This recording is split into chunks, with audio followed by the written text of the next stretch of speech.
अब जब भी एसईओ कर रहे हो तो उसमें एक चीज़ का ध्यान रखना पड़ता है कि लिमिट क्या है एसईओ की। एसईओ ये है कि सर्च इंजन ऑप्टिमाइजेशन है। यानी कि अब सर्च इंजन जैसे गूगल और बिंग है, ये दो है। याहू इतना नहीं है।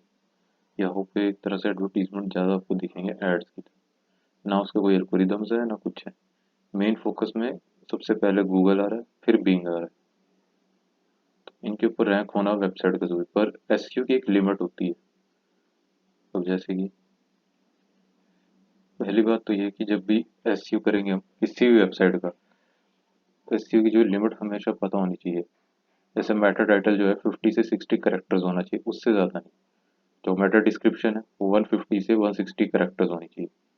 और H1 आपका पर पेज जो होता है वो एक ही होना चाहिए। जब H1 दे रही है H6 तक होती है, तो H2 और H6 भी जो है एक एक हर पेज पे। वैसे आप इसको दे सकते हो, पर H1 एक ही रखना है।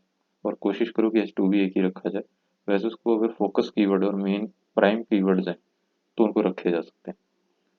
उसके बाद आता है यूआरएल लेंथ। यूआरएल लेंथ का ये कि 110 से 140 कैरेक्टर से बिल्कुल ज़्यादा नहीं चाहिए। कोई ब्लॉग लिखा है, कुछ लिखा है, वो आगे ही जा रहा है। मतलब जितने भी आप डैश या अंडरस्कोर कुछ भी यूज़ करें तो वो ज़्यादा नहीं चाहिए। और क्वेश्चन मार्क और ये है या जो होता है हैशटैग आ गया या परसेंटेज का सिंबल आ रहा है, वो भी नहीं आना चाहिए। या तो सिर्फ एक सिंपल सा डैश हो या अंडरस्कोर हो, ये दो चीज़ें चाहिए होता है। हेल्दी लिंक जो मैंने आपका फ्रेंडली यूआरएल लिंक। इसके बाद होता है आपका इमेज और टैग। जो इमेज डाली गई है वो सर्च इंजन उसको रीड नहीं कर पाता, तो ऑल टेक्स्ट उसी के अंदर आता है ऑप्शन।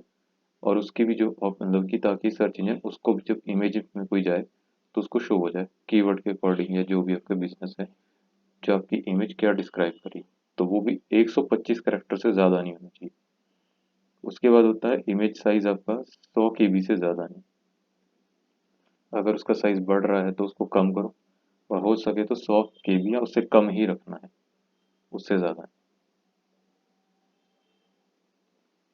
बाकी अगर बात करें उसके आगे भी और सी चीज़ आती हैं,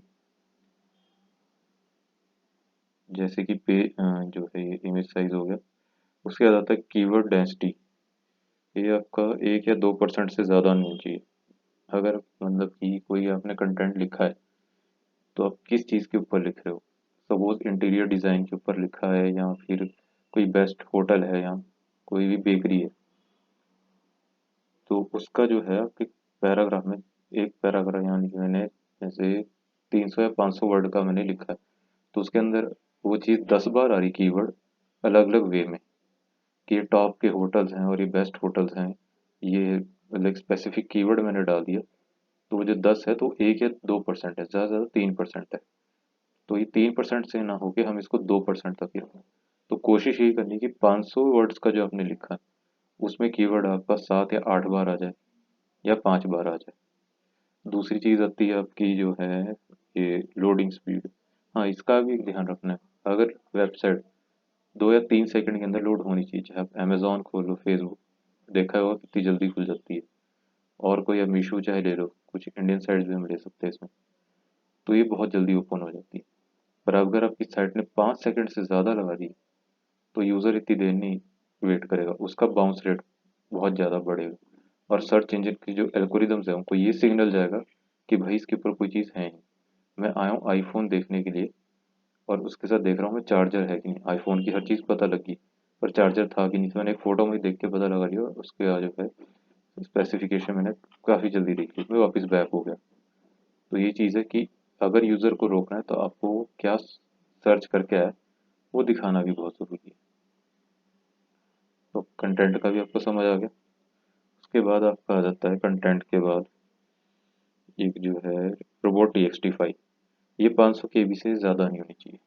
रोबोट टीएक्सटी फाइल का ये है कि आप कौन सी जो है पेज को नहीं दिखाना चाहते, कि सर्च इंजन को ये चीज़ एक सिग्नल जाए, या उसको कमांड दे रहे हैं कि भाई ये पेज जो है मेरा शो नहीं होना चाहिए, इस पर नेगेटिव रिव्यूज़ हैं, या कोई ऐसी सर्विस है जो मैं नहीं बताना चाहता, मेरा प्राइवेसी पॉलिसी का टर्म्स एंड कंडीशन का पेज गूगल ना दिखाए। ये अक्सर कई चीज़ें हाइड करने के लिए की जाती हैं वेबसाइट के अंदर। तो उसके लिए जो होता है, जैसे कि कोई वेबसाइट प्रोडक्ट के रिगार्डिंग है और उसके नेगेटिव जो है रिव्यूज़ बहुत ज़्यादा हैं, तो उनको गूगल इंडेक्स ना करे, ना ही शो करे। सर्च रिजल्ट्स पर, तो उसके लिए रोबोट टीएक्सटी फाइल का होता है जो कि 500 केबी से ज़्यादा नहीं होती है। साइट मैप का जो है कम से कम 500 यूआरएल तक का ठीक है, और वो कम से कम 50 एमबी तक का होना चाहिए, उससे ज़्यादा का नहीं। उसकी लिमिट भी 50,000 तक यूआरएल्स की है। और उसके बाद आता है क्रॉनिकल टैग। क्रॉनिकल टैग होता है कि आपका डब्ल्यू डब्ल्यू करके भी खुल रहा है, बिना उसके भी खुल रहा है, और ये एच टी टी पी करके, एच टी पी एस करके भी खुल रहा है। मतलब आपकी जो वेबसाइट बनी है उसके केवल डमी वो लिंक्स बन जाते हैं। इसलिए आप किसी कीवर्ड की अगर रैंकिंग निकाल रहे हो तो वो डिवाइड होती है। उसको एक ही रखने के लिए हमें क्रॉनिकल टैग यूज़ करना पड़ता है। वो ऑन पेज में आता है, वो बाद में बताऊंगा। तो उसका है कि एक ही होना चाहिए, मल्टीपल नहीं होना चाहिए। हाँ, स्कीमा मार्कअप की कोई लिमिट नहीं है, उसको आप जितना चाहे यूज़ कर सकते हैं। उसका ये है कि जो कंटेंट लिखा है उसकी एक कोडिंग लैंग्वेज बनती है एचटीएमएल में, ताकि सर्च इंजन के एल्गोरिदम जो उसका क्रॉलर है उसको पता चल जाए स्पेसिफिकली किस चीज़ को डिस्क्राइब किया गया। तो ये सारी चीज़ें होती है जो ध्यान रखनी पड़ती हैं। बाकी का मैं आपको एक वीडियो भेजता हूँ उसका, तो आपको क्लियर हो जाएगा क्या क्या है। एक मेरे पास दो साइट्स हैं जिनका मैं दिखाऊंगा कि ये जो है एससी लिमिट्स इनमें की गई है, तो उससे पूरा आइडिया लग जाएगा। ठीक है।